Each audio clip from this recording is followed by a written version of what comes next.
మనం లీలోపాఖ్యానంలో ఒక ప్రధానమైన ఘట్టంలో ఉన్నాము. లీలాదేవి కొడుకు పెద్దవాడు జ్యేష్ఠ శర్మ అని పేరు. వాడితో పాటుగా అక్కడ ఉన్న వాళ్ళందరూ కూడా చాలా దుఃఖంలో మునిగిపోయి ఉన్నప్పుడు సరస్వతీదేవితో పాటుగా లీలాదేవి అక్కడికి వచ్చింది. వచ్చి ఆ పిల్లవాడిని చూసి వాడి తలని ఒకసారి అట్లా ముట్టి వాడిని ఆప్యాయంగా పలకరించింది. ఆ స్పర్శతో వాడి దుఃఖం ఎగిరిపోయింది. వాడి దుఃఖం మాత్రం కాదు, ఆ చుట్టుపక్కల ఉన్న వాళ్ళ దుఃఖం అంతా ఎగిరిపోయింది. వాళ్ళు చాలా ఆనందంగా సంతోషంగా ఉన్నారు. ఈ సందర్భంలో శ్రీరాముడికి ఒక ప్రశ్న వచ్చింది. ఏమిటది అంటే, లీలాదేవి కనిపించటం ఆ జ్యేష్ఠ శర్మ తల్లిలాగా, అంటే అరుంధతిలాగా కనిపించవచ్చు కదా. ఒకప్పుడు ఆ జ్యేష్ఠ శర్మకి తల్లి తానే కదా.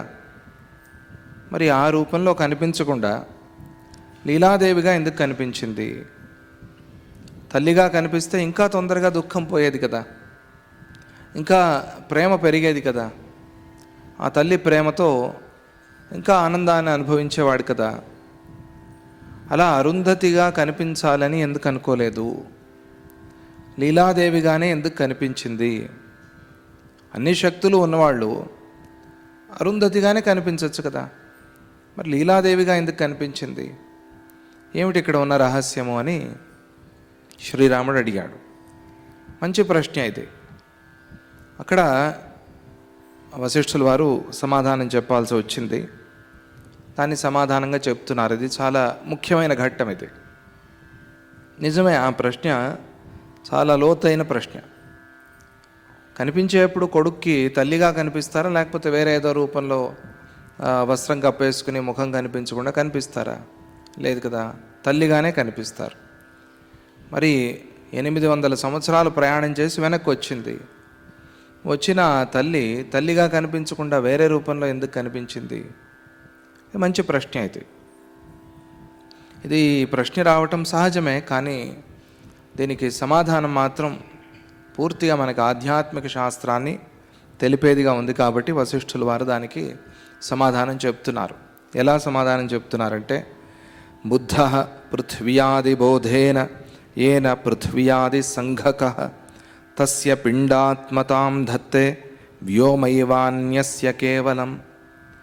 శ్లోకం అర్థం కాకపోవచ్చు, కానీ వినటం మంచిది, ఒక మంత్రం లాంటిది అని అనుకుని, సంస్కృతం రాకపోయినా కూడా ఆ శ్లోకం మన చెవిలో పడితే మంచిది అని అది చెప్పడం జరిగింది.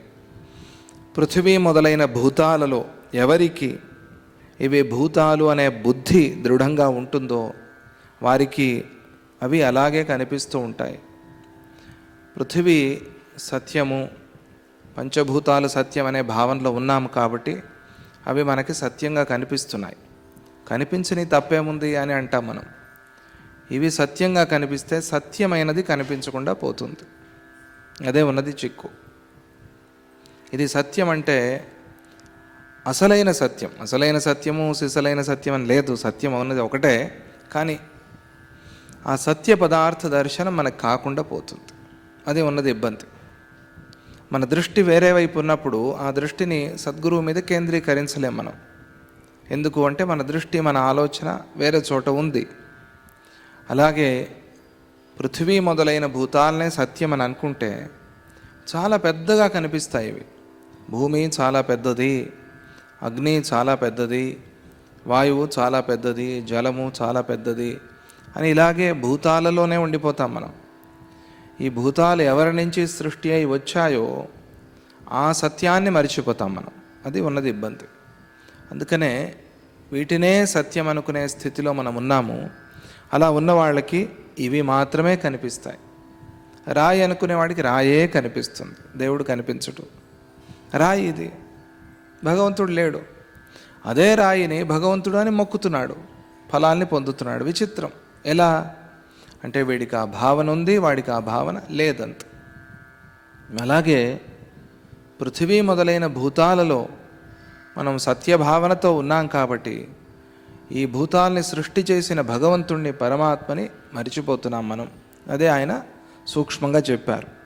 ఇతరులు అంటే తత్వజ్ఞానులు, దీన్ని సత్యమని కాకుండా ఇది అసత్యము అంటే సత్యమైనది వేరే ఉంది అని తెలుసుకున్న వాళ్ళు అనే కదా అర్థం. ఇది రాయి అనేవాడు అంతే, వాడి బతుకు అంతే, రాయే, వాడు ఏం చేసినా మారడు. ఇది భగవంతుడు అన్నవాడు వాడు తత్వజ్ఞాని, వాడు ఆ భగవంతుడిని చూస్తాడు. ఏమిటి రాయిలో దేవుణ్ణి చూడటం అంటే, రాయిలోనే దేవుణ్ణి చూసామంటే ఇక జీవుల్లో మనుషుల్లో దేవుణ్ణి చూడకుండా ఉంటామా అని చెప్పేందుకోసము అని అగస్త్యుల వారు దానికి సమాధానం చెప్పారు. ఏం రాయిగా దేవుణ్ణి పెట్టడం ఏంటండి అని అన్నారు కొంతమంది. దానికి సమాధానం అది, రాయిలోనే దేవుణ్ణి చూసేవాళ్ళు, చెక్కలోనే దేవుణ్ణి చూసేవాళ్ళు ఇంకా జీవుల్లో దేవుణ్ణి చూడకుండా ఉంటారా అంటే, నిజమైన భక్తుడు అందరిలోనూ భగవంతుడిని చూస్తాడు, అదే నిజమైన భక్తి. ఇక్కడ ఆ అసత్యమని తెలుసుకుని సత్యాన్ని చూసే తత్వజ్ఞానులు ఉన్నారు కదా, వాళ్ళు మాత్రం పరమాకాశంగానే చూస్తారు. భూతాలనే వాటిలో కూడా పరమాకాశాన్నే చూస్తారు. వాళ్ళకి ఈ పంచభూత విభాగం అనేది లేదు, వాళ్ళకి కేవల పరమాత్మ దృష్టి మాత్రమే ఉంది, భగవద్ దృష్టి మాత్రమే ఉంది. అందుకే మనం చాలా జాగ్రత్తగా అక్కడ దేవుడు ఉన్నాడేమో అన్నట్టుగా, ఆయన మనతో మాట్లాడుతున్నాడు అన్నట్టుగా పూజ చేస్తాం. ఒక ఫోటో పెట్టుకున్నాం, సద్గురువు ఫోటో, ఆయన అక్కడే ఉన్నారు అనే భావనతో చేస్తాం. నైవేద్యం పెడతాం, ఆయన తిన్నారు అని భావన చేస్తాం.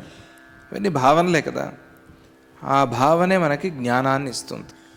అలా భావన చేసి చేసి చేసి చేసి తత్వజ్ఞానాన్ని పెంచుకున్న వాళ్ళు ఉన్నారే, వాళ్ళు ఈ పంచభూతాల్లోనూ పరమాకాశాన్ని అంటే పరమాత్మనే దర్శనం చేస్తారు. ఆకాశంలో పరమాకాశాన్ని చూస్తారు. ఎక్కడి నుంచి వచ్చింది ఈ ఆకాశం అంటే పరమాత్మ నుంచే వచ్చింది. ఆ పరమాత్మ లేకుండా వేరేది లేదు కాబట్టి ఉన్నది అది ఒకటే సత్యము అని తెలుసుకుని ఉన్నారు. ఇక అసలైన సమాధానం చెప్పాలి, ఆ రాముడి ప్రశ్నకు సమాధానం చెప్పాలి. లీలాదేవికి ప్రపంచ మిథ్యాత్వాన్ని పరీక్షించి తెలుసుకోవాలి అనే కోరిక మాత్రమే ఉంది, వేరే ఏదీ లేదు. ఎందుకు వచ్చింది ఇంత ప్రయాణం చేసి, 800 సంవత్సరాలు వెనక్కి ప్రయాణం చేసి ఎందుకు వచ్చింది లీలాదేవి? ఎందుకు ఆ టైం ట్రావెల్ చేసింది అంటే, ప్రపంచం మిథ్య అని చెప్పారు కదా, బ్రహ్మ సత్యం అని చెప్పారు కదా, మిథ్యాత్వాన్ని తెలుసుకోవటం కోసం తను ప్రయాణం చేసి వచ్చింది. అడిగింది సరస్వతీదేవిని, అయితే అన్నీ ఈ హృదయాకాశంలో ఉన్నాయి, అయితే నాకు వాటిని చూపించు అని అడిగింది. అయితే పద చూపిస్తానని ధ్యానంలో పిలుచుకొచ్చింది. ఇది కదా జరిగింది కథ. ధ్యానంలో ఇవన్నీ కనిపిస్తూ ఉంటే మరి ఆ పరమాత్మ స్థితి ఎట్లా ఉంది అనే ఆలోచన వస్తుంది మనకి. అలాగే అన్నీ ఇక్కడే దాగి ఉన్నాయి అంటే నేను బయట ఏం చూస్తున్నాను అనే జ్ఞానం కూడా, ఆ ప్రశ్న కూడా మనలో కలుగుతుంది. అందుకోసం అక్కడికి ప్రయాణం చేసి తీసుకొచ్చింది. ఎందుకు ఇంత ప్రయాణం అంటే, ప్రపంచ మిథ్యాత్వాన్ని తెలుసుకోవటం కోసం ఈ ప్రయాణం, వేరే ఏ కారణము లేదు. కొడుకుని చూడాలి అని రాలేదు ఆమె. ముందు బాధపడింది, అయ్యో భర్త గతించాడే, భర్తను చూడాలి అని బాధపడింది. తర్వాత తను చేసిన తపస్సు, ఏదో జన్మలో చేసిన పుణ్యం తపస్సు, ఆ ఫలంగా సరస్వతి అమ్మవారి దర్శనమిచ్చింది. నువ్వు దేనికోసం ఏడుస్తున్నావు? దేనికోసం అడగాలో దాన్ని విడిచిపెట్టి అక్కర్లేని దానికోసం ఏడుస్తున్నావు. అయితే దేనికోసం ఏడవాలో నాకు చెప్పు అనింది. అప్పుడు ఎలా ఏడవాలో, ఎందుకు ఏడవాలో చెప్పింది. అసలైన ఏడుపు తెలుసుకున్న తర్వాత లీలాదేవికి అనిపించింది, నేను వెనక్కి ప్రయాణం చేయాలి అని. అయితే నన్ను అక్కడికి తీసుకువెళ్ళు. అక్కడికి తీసుకొచ్చింది. ఇప్పుడు 800 సంవత్సరాలు వెనక్కి వచ్చి ఉన్నారు. ఇంత ప్రయాణం చేసి వెనక్కి వస్తే అలా రాగలమా మనం? శరీరంతో అలా వెళ్ళగలమా? వెళ్ళలేం. ధ్యానంతోనే వెళ్ళగలరు కాబట్టి ధ్యానాకాశంలో పిలుచుకు వెళ్ళింది. ఇక్కడ జరుగుతున్న పరీక్ష ఏమిటి అంటే, ప్రపంచ మిథ్యాత్వ పరీక్ష. ప్రపంచం మిథ్య అనేది మాత్రమే తెలుసుకోవాలి, వేరే మనస్సులో ఏ కోరిక లేదు. అక్కడ పిల్లవాడిని చూడటం కోసం రాలేదు. ఆమెకు స్వపర భేదం లేదు. ఎందుకు తల్లిగా కనిపించలేదు? అరుంధతే లీలగా మారింది కదా ఎన్నో 100 సంవత్సరాల తరువాత. మరి అరుంధతిగా ఎందుకు కనిపించలేదు? లీలాదేవిగా ఎందుకు కనిపించింది అని కదా నీ ప్రశ్న. ఎందుకు కనిపించింది అంటే, ఆమెకి స్వపర భేదం లేదు. ఆమె ఎన్ని సంవత్సరాలు స్త్రీగానే జన్మిస్తూ వచ్చింది. ఆ అరుంధతే 800 ఏళ్ల తర్వాత లీలాదేవి అయింది. వెనక్కి ప్రయాణం చేసి వచ్చి లీలాదేవిగా కనిపించింది. ఎందుకు అంటే, ఆమెకి స్వపర భేదం లేదు, తనది పరాయి వాడిది అనే భేదం లేదు తనకి. ఇది చాలా ప్రధానం. ఆధ్యాత్మిక శాస్త్రంలో ఫండమెంటల్స్ అంటారు కదా, చాలా ముఖ్యమైనది, చాలా ప్రధానమైనది ఏది అంటే రాగద్వేషాలు లేకపోవటం. దాన్ని అప్పుడప్పుడు పరీక్ష చేసుకోవాలి. అందుకనే మనం చేసిన సేవని బయటికి చెప్పకూడదు అంటారు ఆధ్యాత్మికంలో. ఎందుకు సేవ చేశామంటే కొన్నిసార్లు మనవాళ్ళు కాబట్టి మనం సేవ చేస్తాం, మనకి ప్రీతి ఉంది కాబట్టి, మనకి ఇష్టం ఉంది కాబట్టి సహాయం చేస్తాం. ఆ సహాయానికి సేవ అని పేరు పెడతాం కొన్ని సందర్భాల్లో. అది సేవ కాదు, అది సహాయం, అది స్వార్థం. ఏది సేవ ఏది సహాయం అనేది తెలిసి ఉండాలి మనకి. అది తెలియకపోతే ఆధ్యాత్మికంలో రావాల్సిన ఫలం మనకి రాదు. కానీ సహాయానికి వచ్చే ఫలం సహాయానికి వస్తుంది, లేకుండా పోదు. ఎందుకంటే సహాయం అనేది కూడా గొప్ప గుణమే కాబట్టి దానికి వచ్చే ఫలం దానికి వస్తుంది. కాకపోతే సేవకు వచ్చే ఫలం రాదు. సేవ అంటే ఏమిటి? రాగద్వేషాలు లేకుండా చేసేది సేవ. అందుకనే నా పేరు ఎక్కడా వేయొద్దు, నా పేరు ఎక్కడా చెప్పొద్దు అని చెప్తారు. ఒకవేళ వాళ్ళకి మనస్సులో ఉన్నా కూడా చాలా అతి కష్టం మీద దాన్ని నిగ్రహించుకుని చెప్తారు. అభ్యాసం చేసుకోవాలి దాన్ని. ఏదో పేరు బయట కనిపించేలాగా సేవ చేయాలి. చాలామంది భక్తులు, మన దత్తభక్తులు సేవ చేశారు, వాళ్ళ పేరు కూడా పిలవద్దు అంటారు. In the name of Shri Swamiji అంటారు. అంతే, ఎవరో తెలియదు, ఎవరు ఆ సేవ చేశారో తెలియదు. ఒక అభ్యాసం అది. వాళ్ళకి మనస్సులో కోరిక ఉండొచ్చు అందరికీ తెలియాలని, కానీ నిదానంగా దాన్ని అభ్యాసం చేసుకోవాలి. అక్కడ మనం కొండెక్కుతున్నప్పుడు నమస్కార ముద్రలో రాజుగారు కనిపిస్తారు మనకి. అంటే రాజుగారు ముఖం కనిపించదు మనకి, ఆయన నమస్కారం చేస్తూ భూమిని తాకుతూ కనిపించాడు. అంటే ఇది నాకు ఒక పరమ భాగ్యం అని, ఈ సేవ చేసే భాగ్యాన్ని భగవంతుడు నాకు ఇచ్చాడు. నా ముఖాన్ని మీరు చూడొద్దు, నా సేవని మాత్రమే మీరు చూడండి, నా సేవని మీరు కూడా అభ్యాసం చేసుకోండి అని. ఇది ఆధ్యాత్మికంలో చాలా ముఖ్యం. రాగద్వేషాల్ని నిదానంగా అయినా గెలిచే అభ్యాసం చేయాలి మనం. ఒకేసారి గెలవలేము, అది సాధ్యం లేని పని. అది నిదానంగా అంటే ఏ రోజుకి ఆ రోజు మనం చూసుకోవాలి. ఈరోజు ఎంత గెలిచాను, ఈరోజు ఏ మెట్టు ఎక్కాను, ఈరోజు ఎక్కడి వరకు నేను రీచ్ అయ్యాను, రేపు ఇంకా ఎంత సాధన చేయాలి అని ఏ రోజుకి ఆ రోజు చూసుకుంటూ ఉండాలి. జన్మ ఒకటే అనే విధంగా సాధన చేయాలి మనం. ఒకే జన్మ ఉండాలి అనే విధంగా సాధన చేయాలి. అనేక జన్మలు వస్తాయి, ఇట్లాగే ఏడుస్తూ ఉంటారంటే ఇంకా వాళ్ళకి ఏం చెప్పలేం మనం. ఇది ఒకటే జన్మ, ఇదే చివరి జన్మ, ఇంకా భగవంతుడిలో కలిసిపోవాలి, దీన్ని సార్థకం చేసుకోవాలి అనేంతగా తీవ్రంగా సాధన చేయాలి మనం. అది నిజమైన ఆధ్యాత్మికం అవుతుంది. అప్పుడు సామాజికంగా కూడా మన వల్ల మంచిది అవుతుంది. ఇదే చివరి జన్మ అనుకున్నవాడు తప్పులు ఎందుకు చేస్తాడు, పాపాలు ఎందుకు చేస్తాడు, సమాజాన్ని ఎందుకు హింసిస్తాడు కదా. ఏదో స్వర్గం కావాలి, అది కావాలి అని వాళ్ళు చేస్తారు. కానీ స్వర్గం కూడా వద్దు ఆధ్యాత్మికంలో ఉన్నవాడికి. స్వర్గం చాలా తుచ్చమైనది, చాలా అల్పమైనది. స్వర్గం ఎవరికి కావాలి? నాకు వస్తేగిస్తే ఆ భగవంతుడి స్థానం రావాలి. అంటే భగవంతుడిలాగా వెళ్ళి కిరీటాలు పెట్టుకుని కూర్చోవాలని కాదు, ఆయన మనస్సులో స్థానం కావాలి నాకు, ఆయన హృదయంలో చేరిపోవాలి. ఎటు నుంచి వచ్చానో అక్కడికి వెళ్ళిపోవాలి. ఆయన నుంచి ఒక అంశగా విడిపోయాను కదా జీవుడిగా. నేను ఆ జీవుడిని కాదు, నేను ఆయన అంశే, ఆయన నుంచే వచ్చాను అని తెలుసుకోవాలి. అది ప్రధానం, అదే ఆధ్యాత్మికం అంటే అది. అలాగే ఇక్కడ ఆమెకి స్వపర భేదం లేదు, పూర్తిగా ఆధ్యాత్మికంలో ఉన్నత స్థానంలో ఉంది. అందుకనే పిల్లవాడికి తల్లిగా కనిపించాలి అనుకోలేదు, లీలాదేవిగానే కనిపించింది. ఆమెకు పుత్ర వ్యామోహం లేదు. వ్యామోహం వేరు, ప్రేమ వేరు. వ్యామోహం అంటే ఏమిటి? అది లేకపోతే నేను బతకలేను, వ్యామోహం.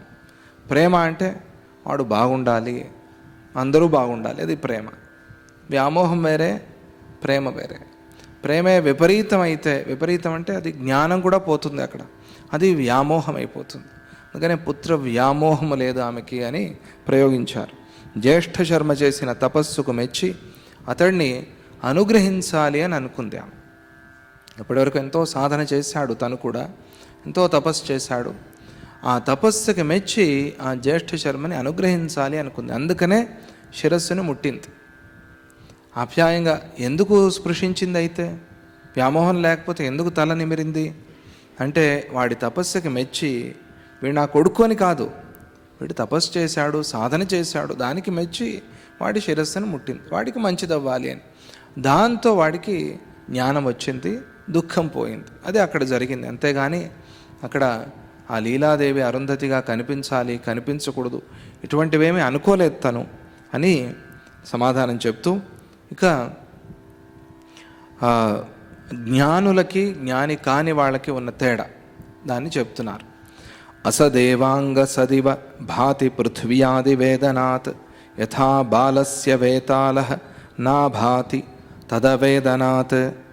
పృథ్వీ మొదలైన జ్ఞానం ఉన్నప్పుడు, అంటే అవి సత్యాలు కావు అనే జ్ఞానం కలిగినప్పుడు, పృథ్వీలో ఉన్నాం మనం, భూమిలోనే ఉన్నాం, భూమిలోనే బతుకుతాం, భూమిలోనే జీవిస్తాం, భూమిలోనే కలిసిపోతాం. కానీ ఈ భూమే సత్యము అనే జ్ఞానం మాత్రం మంచిది కాదు. అది భ్రమ అవుతుంది, అది జ్ఞానం కాదు. ఇదే సత్యము, నా ఇల్లే శాశ్వతము, నేనే శాశ్వతము, ఈ శరీరమే శాశ్వతము అని మాత్రం మనకు మనసులో ఉంటే అది అనర్థం. దాని నుంచి మనకు ప్రయోజనం లేదు. అది నిష్ఫలం, నిష్ప్రయోజనం. అది దాంతో అహంకారం పెరుగుతుంది తప్పించి దాని నుంచి వచ్చేది ఏమీ లేదు. అందుకనే అప్పుడప్పుడు కనీసం ఆలోచన చేయాలి. మొన్న ఒక ఫోటో చూపించాను కదా యోగ వాసిష్టంలో, గెలాక్సీ ఫోటో తీసి ఒక చిన్న చుక్క డాట్ని, నువ్వు ఆ డాట్ మీద కాన్సన్ట్రేట్ చేయి, ఆ డాట్ని చూడు, వేర్ ఆర్ యూ అంటే వేర్ ఆర్ వి అంటే ఇక్కడ ఈ డాట్లో ఉన్నాము అని ఒక చిన్న స్పాట్ లాగా గీసి అక్కడ పెట్టారు. ఎంత మన భూమే ఇంత ఒక చుక్కలాగా ఉంటే ఆ భూమిలో మనం ఎంత? ఈ భావన రావాలి మనలో. ఇది మన శక్తిని తగ్గించేది కాదు, మన శక్తిని పెంచేది. అలా ఎందుకు అనుకోవాలి? నేను చాలా గొప్పవాడిని అనుకోవాలి. అనుకో, నువ్వు నిజంగా గొప్పవాడైతే అనుకోవాల్సిన పనే లేదు. ఆ డాక్టర్ అయిన వాడు నేను డాక్టర్ అని పదే పదే గుర్తు చేసుకుంటాడా? లేదే. ఐఏఎస్ అయినా నేను ఐఏఎస్ పదే పదే గుర్తు చేసుకుంటాడా? లేదే. అయి ఉన్నాడు అంతే. అలా గుర్తు చేసుకుంటున్నావంటే నువ్వు కాదు అని అర్థం. నువ్వు అయి ఉంటే గుర్తు చేసుకోవాల్సిన పనే ఉంది. నీ పేరు నువ్వు గుర్తు చేసుకుంటావు, ప్రొద్దున లేవగా నేను ఫలానా అని ఎవరైనా గుర్తు చేసుకుంటారా? లేదే. అది నువ్వే అయి ఉన్నావు కాబట్టి గుర్తు చేయాల్సిన పనే లేదు, సహజంగానే వస్తుంది నీకు. అలా సహజ స్థితిగా ఉండాలి. కానీ పెద్దరికం అనేది మాటిమాటికి గుర్తు చేసుకోవటం అది అహంకారం అవుతుంది. అందువల్ల ఈ భూమి ఎంత, ఈ భూమిలో మనం ఉన్న దేశం ఎంత, ఈ దేశంలో నా ఊరెంత, ఈ ఊరిలో నా ఇల్లెంత, నా ఇంట్లో నేనెంత అని గుర్తు చేసుకోవాలి అప్పుడప్పుడు. తప్పులేదు, అది మంచిది కూడా. అప్పుడు ఏమవుతుంది అంటే భగవద్ దర్శనం అవుతుంది మనకి. ఆయన ఎంత పెద్దవాడు అది మనకు తెలుస్తుంది. లేకపోతే నేనే పెద్దవాడిని నువ్వు అనుకుంటూ ఉంటే ఆయన ఎక్కడ కనిపిస్తాడు నీకు? కనిపించడు. అలా అని అల్పుణ్ణి అనుకోవద్దు, దానివల్ల కూడా వచ్చేదేం ఉపయోగం లేదు. అల్పుడు అనుకోవాలని ఎక్కడ చెప్పలేదు. అల్పత్వం కాదు ఇక్కడ, దీనివల్ల జ్ఞానం కలుగుతుంది. ఆ జ్ఞానం పెద్దది, అనుకోవటం పెద్దది కాదు, ఆ భావన పెద్దది. ఆ భావన చేయాలి అని చెప్పేందుకోసం అలా చెప్తారు మనకి. అందుకనే ఈ భూమే సత్యము, ఈ భూమిలో నేనే సత్యము అని అనుకుంటే, నేనంటే ఈ దేహం, ఈ శరీరం, ఇది శాశ్వతం అనుకుని కదా అన్ని తప్పులు పాపాలు మనం చేసేది. దీనికోసమే కదా ఇవన్నీ తాపత్రయాలు. మనం చేసే ప్రతి పని ఈ శరీరం కోసమే కదా. మన కోసం మనం ఏం చేసుకుంటున్నాం? ఏమీ చేయటం లేదు. మన శరీరం కోసమే మనం చేస్తున్నాం. ఇది చాలా దౌర్భాగ్యం, ఇది చాలా విచిత్రం. మనం చేసే ప్రతి పని మన శరీరం కోసం. తెలుసు నా శరీరం అంటున్నాం మనం, కానీ నా శరీరం కోసమే నేను చేసుకుంటాను కర్మ, నా కోసం నేను చేసుకోను. విచిత్రం. ఇది ఆలోచన చేయాల్సిన విషయం. ఇది నేనేమిటి, నా శరీరం ఏమిటి ఆలోచన చేయాల్సిన విషయం. నా ఒంట్లో బాగలేదు అంటారు, నా శరీరానికి బాగలేదు అంటారు. నాకు బాగలేదు అని ఎవరు అనరు. నేను బాగానే ఉన్నాను, నా శరీరం అట్లా అయింది. ఈ మాట ఎందుకు వాడతాం మనం అంటే, మనకి తెలుసో తెలియకో ఆ జ్ఞానం కొద్దిగా ఉంది మనకి. దాన్ని పెంచుకోవాలి. దాన్ని పెంచుకుంటే అది ఆధ్యాత్మికం అవుతుందంత. శరీరం కోసం కాక ఆత్మ కోసం చేసేది దాన్ని ఆత్మోద్ధారం అంటారు. మనం చేసేది శరీర ఉద్ధారమే అంతే. మనం దేవస్థానానికి వెళ్తున్నాం, సద్గురువు దర్శనానికి వెళ్తున్నాం అంటే శరీరాన్ని అక్కడికి తీసుకువెళ్తున్నాం, లాక్కి వెళ్తున్నాం. ఎందుకోసం అంటే ఆ లోపల ఉన్న జీవుడి ఉద్ధారం కోసం, శరీరం కోసం కాదు. జీవ ఉద్ధారం అవ్వాలి, ఆ లోపల ఉన్న జీవుడు బాగుపడాలి. అందుకోసం కదా మనం వెళ్ళేది. అది కదా మన ప్రయాణం. అట్లా మనం బస్సు మనం కాదు, బస్సులో కూర్చున్న మనం బస్సును మారుతాం, ట్రైన్ మారుతాం, ఫ్లైట్ మారుతాం, మారి వెళ్తూ ఉంటాం. కానీ అక్కడ ఉన్నది మనం. బస్ నేను అని ఎవరు అనుకోరు. బస్సు ఎక్కడో బ్రేక్ డౌన్ అయిపోయింది, దిగి ఇంకో బస్సు ఎక్కుతాం అంతే. బస్సే నేను అనుకుని తాపత్రయపడుతూ ఉంటామా? అంతే ఈ శరీరం. కానీ ఇది అనుభవానికి రావటం చాలా కష్టం.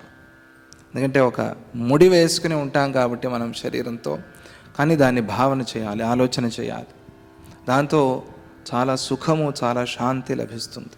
భావన చేయాలి దాన్ని. ప్రతిరోజు కొద్దిగా అయినా మనస్సులో అది రావాలి. అదే ఆధ్యాత్మికం అంటే. అందుకోసమే మనం చేసే తాపత్రయం అంతా కూడా. అది లేకపోతే ఇంకేముంది? శరీరమే నేను, శరీరం బాగుండాలి, శరీరం బాగుండాలి. ఎంత ప్రార్థన చేసినా కూడా శరీరానికి క్షీణించే ధర్మం ఉంది కదా. దాని తత్వం అది, దాని స్వభావం అది. దాన్ని ఎవరు మార్చలేరు. దాని ప్రకృతి అది. అందుకని శరీరం కోసం కాక మనస్సు కోసం, జీవుడి కోసం, ఆత్మ కోసం ప్రార్థన చేయి. ఆత్మోద్ధారం కోసం ప్రార్థన చేయి. అది చాలా ప్రధానమైనది. ఆ స్థితిలో ఆమె ఉంది. అంతేగాని ఈ శరీరాన్ని సత్యం అనుకుని లేదామె. అలా ఉన్నవాళ్ళు కొంతమంది ఉన్నారు. అంటే ఆ భూమి మొదలైనవే సత్యాలు అనే జ్ఞానం కలిగినప్పుడు అసత్పదార్థం కూడా సత్పదార్థంగానే కనిపిస్తుంది. అది అసత్యం. అది అసత్యాన్నే సత్యం అనుకుంటూ ఉన్నాడు. ఉన్నది సత్యం ఒకటే. అసత్యాన్ని సత్యం అనుకోవటంలో తప్పు లేదు. ఉన్నది సత్యమే అయినప్పుడు ఇంకా సత్యం అనుకోవటం తప్పేముంది అనే ప్రశ్న మనకు వస్తుంది. నిజమే, కానీ ఏది సత్యమో తెలుసుకోవాలి కదా.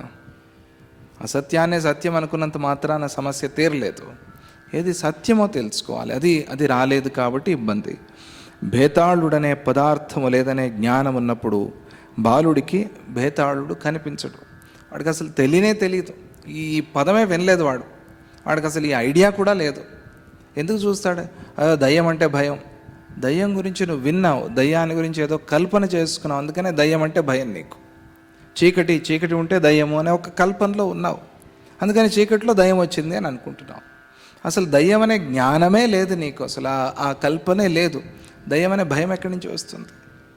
పిల్లవాడికి కత్తి ఇది లేకపోతే ఐస్ క్రీమా, వాడికి ఏ కల్పన లేదు. కత్తి పట్టుకుని వెళ్ళినా నవ్వుతాడు వాడు. ఆట వస్తువు అని అనుకుంటాడు.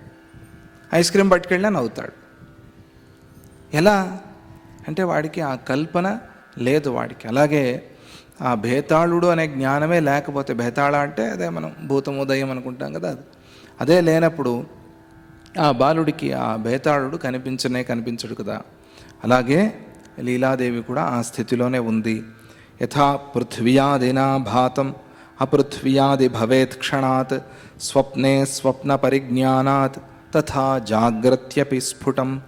ఇది స్వప్నము అనే జ్ఞానం కలిగినప్పుడు, అంటే అవి సత్యాలు కావు అనే జ్ఞానం కలిగినప్పుడు, స్వప్న పదార్థాల బోధ నశించినట్టుగా. కళ వచ్చింది, కళ సత్యం కాదు అని మనకు తెలుసు. అప్పుడు ఆ స్వప్న పదార్థాలను ఎగిరిపోతాయి లేవంగానే. మేల్కున్నాము, జాగ్రత్త అవస్థకి వచ్చాము, ఎక్కడ అవన్నీ ఎగిరిపోయాయి. కళ కంటున్నప్పుడు చాలా బాగుంది. జాబ్ పోయింది, జాబ్ వచ్చినట్టుగా కళ వచ్చింది, సంతోషం. డబ్బులు పోయాయి, మళ్ళీ తిరిగి ఇచ్చారు అప్పులు వాళ్ళు, చాలా సంతోషం. లేవంగానే మళ్ళీ మొదటిగా వచ్చింది స్థితి. ఎక్కడ బీరువా తీసి చూస్తే ఉన్నాయా డబ్బులు? అక్కడ లేవు. మళ్ళీ బాధ మొదటికే వచ్చింది. స్వప్నము అసత్యం అని తెలిసిన తర్వాత కొందరికి ఆ దుఃఖం పెరుగుతుంది సందర్భాన్ని బట్టి, కొందరికి ఆ స్వప్న పదార్థ జ్ఞానం నశించి సుఖం కలుగుతుంది.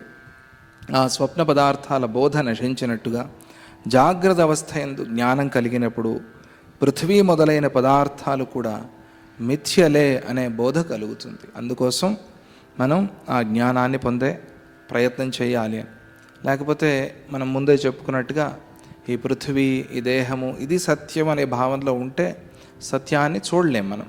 ఆ బ్రహ్మ పదార్థం అనేది మనకి కనిపించదు. దృష్టి అటువైపు వెళ్ళదు కాబట్టి మనకు అది కనిపించదు. కనిపించకపోతే ఏమవుతుంది? కనిపించకపోతే పోయింది, మనకేమిటి? దానికేం నష్టం, మనకేం నష్టం అని అనుకుంటాం. ఏం నష్టం అంటే ఈ దుఃఖం ఇలాగే ఉంటుంది. దుఃఖం పోదు కదా. ఈ దుఃఖం పోవాలంటే దాన్ని మనం చూడాలి, దాన్ని మనం తెలుసుకోవాలి. అందుకోసం అది అవసరము. పృథ్వ్యాది ఖతయా బుద్ధం ఖమిత్యేవానుభూయతే తథా హి క్షుబ్ధధాతూనాం కుడ్యేషు ఖ ఇవోద్యమః. పైత్యం అంటారు కదా, పైత్య రోగం, వాతపిత్త కఫాలు అని 3 దోషాలతో రోగాలు వస్తాయి అని ఆయుర్వేదం తీర్మానం చేసింది. ఏ రోగమైనా ఈ 3 వల్లే వస్తుంది. వాటిలో పిత్తం అంటే పైత్య రోగం. ఆ పైత్యం వచ్చిందనుకోండి, అప్పుడు బుద్ధి చెలిస్తుంది అని, బుద్ధి పని చేయదు. ఏదో తల తిరుగుతున్నట్టుగా ఉంటుంది, పడిపోతానేమో అని అనిపిస్తుంది. అలా పైత్య రోగంతో మతి చలించిన వాడికి స్ఫటికమయమైన గోడలో ద్వారం కనిపించినట్టుగా, అది గ్లాస్, అది అక్కడ ఎదురుగా అద్దం ఉంది కానీ వాడికి తెలియదు. ఏం చేస్తాడు? వెళ్ళి దాన్ని కొట్టుకుంటాడు, ఏదో తలుపు ఉందేమో అని అనుకుని. ఏది కారణం అంటే వాడికి గ్లాస్ ఉందని తెలియదని ఒకటి, లేదా కొంతమందికి ఆ పైత్య రోగంతో తల తిరుగుతున్నప్పుడు పోయి దానికి కొట్టుకొని పడతారు, నాకు కనిపించలేదు. ఇది మనం చూస్తూ ఉంటాం. స్ఫటిక గోడ అన్నారు, అంటే ఆ కాలంలో గ్లాసుని స్ఫటికాన్నే గ్లాసుగా వాడేవాడు. ఆ స్ఫటికంతో చేసిన గోడని ద్వారం అనుకునే ఆ బుద్ధి వాడికి ఎట్లా ఉంటుందో, పృథ్వీ మొదలైన వాటి యందు ఆకాశ బుద్ధి కలిగినప్పుడు అవి ఆకాశాలుగానే కనిపిస్తాయి. దీన్ని కూడా ఆకాశంగానే చూసే స్థితి. అంటే ఒక విరుద్ధ ధర్మాన్ని చెప్పాల్సిన విషయాన్ని మనకు తెలిపారు, అదే విశేషం. వాడు ఎలాగైతే ఆ గోడని కొట్టుకుని పడుతున్నాడో అట్లా పడటం అనేది ప్రధానం కాదు, ఇక్కడ ఆకాశంగానే చూస్తాడు అని. ఆ భూమిలో కూడా భగవంతుడినే పరమాత్మనే దర్శిస్తాడు. ఆ దర్శనం కోసం ప్రయత్నం చెయ్యి అని. స్వప్నంలో కనిపించే భూమి మొదలైనవి శూన్యాలుగా లేక ఆకాశ స్వరూపాలుగా కనిపిస్తూ ఉంటాయి. స్వప్నంలో చాలా చూస్తాం మనం, అవన్నీ కూడా శూన్య పదార్థాలుగా లేదా ఆకాశంలాగా కనిపిస్తాయి. చేతులు కాళ్ళు ఆడిస్తూ స్వప్నంలో కనిపించే స్త్రీ శూన్య స్వరూపిణి అయినా కూడా కార్యరూపిణి అవుతుంది. స్వప్నంలో చాలా దృశ్యాలు కాక చాలామంది జనాలు కూడా కనిపిస్తూ ఉంటారు మనకి. వాళ్ళు చేతులు కాళ్ళు ఆడిస్తున్నట్టుగా కూడా చూస్తాం మనం. వాళ్ళు మనతో మాట్లాడుతున్నట్టుగా భావిస్తాం.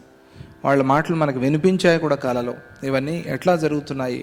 వాళ్ళకి ఆ శరీరం లేకపోయినా కూడా, అంటే స్వప్నంలో అలా జరుగుతూ ఉంటుంది. అలాగే ఆకాశమందు పృథ్వీ మొదలైన జ్ఞానం కలిగినప్పుడు అది క్షణంలోనే పృథ్వీ మొదలైన రూపంలో ప్రకాశిస్తుంది. మనం భగవంతుడిని లిమిటెడ్ చేశాం. ఆయన అన్లిమిటెడ్, ఆయన్ని ఒక కాంపౌండ్ కట్టి ఇంతలోనే ఉన్నాడు అని అనుకున్నాము. కాబట్టి ఆయన అంతలోనే కనిపించాలి. అంతలో ఆయనే కనిపిస్తే పర్వాలేదు, ఆయన కాకుండా వేరేది కనిపిస్తోంది, ఇది ఇబ్బంది. భక్తుడు పృథ్వీని కూడా భగవంతుడిగానే చూసి ఆరాధన చేస్తాడు. అందుకనే అమ్మవారి పేర్లలో మహి, మాత, మధుమతి, మహి అని లలిత సహస్రనామంలో మహి అనే పేరు ఉంది. మహి అంటే భూమి అని కదా, భూస్వరూపిణి ఆమె అని. భూమిని కూడా ఆమె స్వరూపంగానే దర్శనం చేయటం, ఇది భక్తి మార్గం. లేదా ఈ భూమిని ఒక జడ పదార్థంగా చూసామనుకోండి, అప్పుడు మనం భగవంతుడి నుంచి విడిపోయాం. అంతటా అన్నిటిలోనూ భగవంతుడినే దర్శనం చేయటం, అది నిజమైన భక్తి. అది ఆ భక్తి కూడా మనలో వెళ్ళిపోయి, ఆధ్యాత్మికం తర్వాత ఆ భక్తి కూడా మనలో వెళ్ళిపోయి ఒక జడ పదార్థంగా చూస్తామంతే. అప్పుడు భూమిని, పృథ్వీని ఎట్లా వాడుకోవాలో తెలియదు మనకి. హింసిస్తాము నానా రకాలుగా, చెట్లు నరికి అది చేసి ఇది చేసి భూమిని కూడా పాడు చేస్తాం. అందుకని ఆ భూమి విషయంలో కూడా భగవద్ దర్శనం చేయటం ప్రధానము. అన్నిట్లోనూ భగవంతుడిని దర్శనం చేయటం ప్రధానం. ఇది ఆధ్యాత్మికంగా ఆలోచన చేస్తే వాడు ఈ భూమిని కూడా ఆకాశంగానే చూస్తాడు. అందుకే ఉపనిషత్తులో క్రమాన్ని ఆకాశాద్ వాయు, వాయోరగ్ని, అగ్నేరాప, ఆకాశం నుంచి ఈ పంచభూతాలు ఎలా వచ్చాయి? ఆకాశం ఎక్కడి నుంచి వచ్చింది? ఆత్మన ఆకాశ సంజాత, ఆత్మన ఆకాశ, ఆత్మ నుంచి ఆకాశం వచ్చింది. అంటే ఇదంతా పరమాత్మే అని కదా అర్థం, ఇదంతా పరమాత్మ స్వరూపమే అని కదా అర్థం. అంటే ఇది ఏదో క్రమంగా పిల్లవాడు, తర్వాత మనవుడు, మునిమనవుడు అట్లా చెప్పారని అనుకోకూడదు. ఈ క్రమాన్ని ఎందుకు చెప్పారంటే మనకు అర్థమయ్యేందుకోసం చెప్పారు. తాతగారు, నాన్నగారు, మనవుడు, పిల్లవాడు వీళ్ళంతా ఒకటే కాదు కదా, వేరే వేరేగా ఉన్నారు కదా అని ఆ భావనతో మనం ఇక్కడ చూడకూడదు. ఆత్మ నుంచి ఆకాశం, ఆకాశం నుంచి వాయువు అని అంటే ఇదంతా కూడా ఒకటే అని, ఆత్మే అయి ఉంది అని. ఆత్మ నుంచి పుట్టడం ఏమిటి? ఆత్మే అయి ఉంది అని చెప్పడం అక్కడ ప్రధాన ఉద్దేశం. ఆ పరమాత్మ లేకపోతే ఇది ఏదీ లేదు అని. కాబట్టి ఆ బ్రహ్మ దర్శనాన్ని అంతటా చూడు అని చెప్పేందుకోసమే ఆ ఉపనిషత్తులు ఆ క్రమాన్ని చెప్పారు. ఇక్కడ అది ఆకాశంగా చూసినప్పుడు పృథ్వీ మొదలైనది కూడా ఆకాశంగానే కనిపిస్తుంది మనకి. ఆకాశం అంటే పరమాత్మ అని.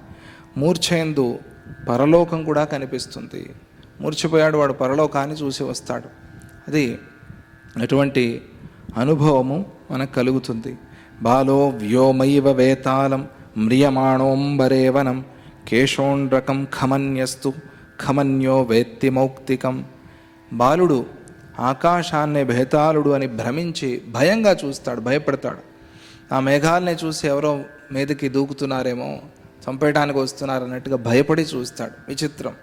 ఇటువంటి అనుభవాలు కలుగుతూ ఉంటాయి పిల్లలకి. అటువంటి పిల్లల్ని చూస్తాం మనం. మరణించబోయేవాడు ఆకాశాన్ని అడవి అని అనుకుంటాడు. వాడికి ఆకాశం అడవిలాగా కనిపిస్తుంది. ఆ సమయంలో కలిగే అనుభవాల్ని అక్కడ చెప్తారు. ఇతరులు ఆకాశాన్ని ఒక కేశ సమూహంగా చూస్తారు. కంటి రోగం ఉన్నవాడు ఆకాశంలో ముత్యాలను చూస్తాడు. ఏదో ఆకాశంలో ముత్యాలు కనిపిస్తున్నాయి అన్నట్టుగా. అది ఫ్లయింగ్ దాని ఆబ్జెక్ట్స్ అంటారు. అవి కనిపిస్తూ ఉంటాయి కంటి ముందు. వాటి వల్ల ఏదో ఒక రోగం వచ్చినట్టుగా భావన చేయాలి, డాక్టర్కి చూపించాలి అని. కంటి దోషం ఉంటే ఏమీ లేకపోయినా కూడా ఏవో తిరుగుతున్నట్టుగా కనిపిస్తాయి. ఇది ఒక భ్రమ, ఇది ఒక భ్రాంతి. భయం కలవారు ఉన్మత్తులు, సగం నిద్రపోయేవారు, పూర్తిగా నిద్రపోనివాళ్ళు సగం సగం నిద్రపోతారు కదా, వాళ్ళకి ఒక రోగం వస్తుంది. నౌకలో విహరించే వాళ్ళు వీళ్ళందరూ కూడా ఆకాశంలో అడవి, చెట్లు మొదలైన వాటన్నిటినీ చూస్తూ ఉన్నారు, లేకపోయినా చూస్తున్నారు. విచిత్రం అది. పెద్ద పడవలో ప్రయాణం చేస్తున్నప్పుడు కలిగే అనుభవం, సగం నిద్రపోతే కలిగే అనుభవం, ఉన్మత్తులు అంటే తాగి ఉన్నప్పుడు కలిగే అనుభవం, భయం కలిగినప్పుడు కలిగే అనుభవం, అవన్నీ కూడా చెప్పారు అక్కడ. ఇంకా స్పష్టంగా అనుభవిస్తూ ఉన్నారు. కొందరు భ్రమించి భయంతో పరుగులు కూడా తీస్తున్నారు. ఇది లోకంలో చూస్తున్నాం. దేనివల్ల? భ్రమ వల్ల. ఆ భ్రమ అనేది అంత పని చేస్తుంది. యథా భావితమేతేషాం పదార్థానామతో వపు అభ్యాసజనితం భాతి నాస్త్యేకం పరమార్థతః. ఇక పరమార్థం ఏమిటి దాన్ని చెప్పాలి, దాన్ని వర్ణిస్తున్నారు. అందువల్ల ఈ పదార్థ సమూహాల ఆకారం కల్పనతోనే వారి వారి అభ్యాసానికి అనుగుణంగా తెలుసుకోబడుతోంది. వాస్తవానికి వీటికి ఎలాంటి ఆకారము లేదు. అంటే ఆ శుద్ధతత్వాన్ని చూసే వాళ్ళకి ఈ ఆకారాలు కనిపించకుండా ఆ చైతన్యం మాత్రమే కనిపిస్తుంది. కళ్ళు మూసుకొని ధ్యానంలో ఉన్నప్పుడు దేని మీద ధ్యానం చేయాలి అని చాలామంది అడుగుతారు. దేని మీద ధ్యానం చేయాలి అంటే, ప్రారంభ దశలో ఉంటే మనకి ఏ రూపం అంటే ఇష్టంగా ఉందో, ఏ దేవత ఇష్టంగా ఉందో సద్గురు స్వరూపం మీద మనస్సుని లగ్నం చేసి ధ్యానం చేస్తాం, లేదా ఒక మంత్రం మీద ధ్యానం చేస్తాం. అన్నిటికన్నా ఉత్తమమైనది శ్వాస, అంటే మనం తీసుకునే ఊపిరి మీద, మనం విడిచే ఊపిరి మీద మనస్సుని లగ్నం చేయటం. ఇది ఉత్తమమైన ధ్యానం అని చెప్పారు. ప్రాణాయామం అంటారు కదా, ఆ ప్రాణాయామం మీద ధ్యానం, దాని మీద బుద్ధి పెట్టడం. దాంతో ఏమవుతుంది, అలా దాని మీద మనస్సుని లగ్నం చేసి చేసి చేసి ఏ రూపము లేకుండా అయిపోతుంది. మన ప్రమేయం లేకుండా మనం ఊపిరాడతాం. పడుకున్నప్పుడు నేను ఊపిరాడాలి అనుకుంటాము మనం. ఎంతసేపు ఊపిరాడాలి, లేచి తర్వాత ఆపేయాలి, ఎవరు అనుకోరు. అది ఆటో మోడ్లో వేసేసాడు భగవంతుడు. ఆ ఊపిరి అట్లా జరిగిపోతూ ఉంటుంది. అలాగే ధ్యానంలో మనం మనస్సుని ఊపిరి మీద లగ్నం చేసినా కూడా అది క్రమక్రమంగా ఆ ఊపిరి నుంచి కూడా మనస్సు వెళ్ళిపోతుంది. ఎక్కడికి వెళ్ళింది? మనస్సు ఉంది, ఎక్కడికి వెళ్ళింది? రూపం లేని స్థితికి వెళ్ళింది. రూపం లేని స్థితికి వెళ్ళిన మనస్సుకి పరమశాంతి కలుగుతుంది. అందుకనే కళ్ళు మూసుకున్నప్పుడు శాంతి, తృప్తి, ఆనందము, సంతోషం. బాగా నిద్రపోతే ఆనందంగా ఉంది, నిద్ర పట్టకపోతే ఏదో అలజడిగా ఉంది అంటాం కదా. ఎలా సాధ్యమైంది ఇది అంటే, ఆ నిద్రలో మనస్సు విశ్రమించింది కాబట్టి దానికి అక్కడ తృప్తి, శాంతి లభించింది. ఇక్కడ ఆ అభ్యాసానికి అనుగుణంగా మనకు కనిపిస్తూ ఉంటాయి పదార్థాలన్నీ కూడా. మనం ఏ అభ్యాసం చేస్తాం దాని మీద మన సాధన, మన ఫలం, మనకు దొరికే ప్రయోజనం దాని మీద ఆధారపడి ఉంటుంది. వాస్తవానికి వీటికి ఎలాంటి ఆకారము లేదు. పారమార్థికంగా ఏ ఆకారము లేదు అనేదే జ్ఞానుల అనుభవము. మరి చూస్తున్నాం కదా ఇదంతా, అంటే ఇది పారమార్థికం కాదు అనేది వాళ్ళ అనుభవం. అలాగే అదే స్థితిలో లీలాదేవి ఉంది. అలాగే ఆ జ్యేష్ఠ శర్మకి ఆకారం లేదు, తనకి ఆకారం లేదు అనే భావనలో తాను ఉంది. అయితే ఏమిటి అంటే, చైతన్య స్వరూపంగా ఉన్నాను అనే భావన తనలో ఉంది. అది అప్పుడప్పుడు చేయాలి మనం. ఆ చైతన్య స్వరూపంగా ఒక వెలుగుని చూడు అని చెప్తారు. ధ్యానంలో దీపాన్ని చూడు అని చెప్పడం కూడా ఒక క్రమం ఉంది, ఒక పద్ధతి ఉంది. ఆ దీపాన్ని చూస్తే ఏకాగ్రత పెరుగుతుంది అని. కళ్ళు మూసుకుని దీపాన్ని చూడాలి మనస్సులో. అది ఒక క్రమం, అది ఒక పద్ధతి. అందుకనే పూజలో దీపం వెలిగించి ప్రారంభం చేస్తారు. అందుకని ఆ దీపం వెలిగిస్తున్నప్పుడు దాని మీద మన మనస్సు లగ్నమయ్యి అది మన మనస్సులో నిలిచిపోతుంది. కళ్ళు మూసుకున్నప్పుడు ఆ దీపం కనిపించాలి మనకి. ఆ వెలుగు తర్వాత దీపం కూడా వెళ్ళిపోతుంది. దీపం అంటే దాని స్థానం కొద్దిగానే, అంతవరకు మాత్రమే ఆ దీపం ఉంటుంది. తర్వాత అది కూడా నిదానంగా ప్రకాశమైపోయి అంతటా నిండిన భావన మనస్సులో వస్తుంది. అందుకనే ఆ ప్రకాశాన్ని ధ్యానం చేయాలి. అది నిదానంగా ఆ ప్రకాశం కూడా, అంటే నూనె వత్తి ఇవేవి లేకుండా ప్రకాశం కనిపించే స్థితికి మనస్సు వెళ్తుంది. అలాగే చైతన్య స్వరూపాన్నే వాళ్ళు దర్శనం చేస్తారు, వాళ్ళకి అదే అనుభవంలో ఉంటుంది.